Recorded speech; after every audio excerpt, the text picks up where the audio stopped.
Утре ќе биде комплетирано последното есенско коло во првата женска фудбалска лига со дербито од Ното на Кочани и Вардар. Дерби на две екипи кои се борат за опстанок во фудбалската елита на Македонија во женска конкуренција. Кочани под притисок ќе бара 3 бодови со цел да ја напушти опасната зона, но и да презими на 8-то место на табелата. Ова е дуел на Кочани кои со 4 бодови над Ното и Вардар кој е 8 со 5 бодови.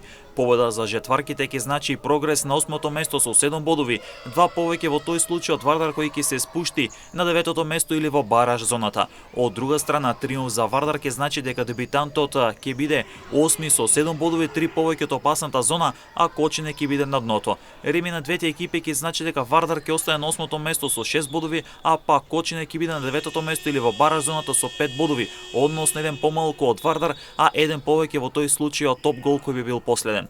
Ова е дуел на два нови прволигаши. Кочани се врати во елитата по неколку години пауза, а пак Вардар е дебитант и за прв пат во клупската историја игра во елитата, а сезонот двете екипи водат тешка борба за опстанок.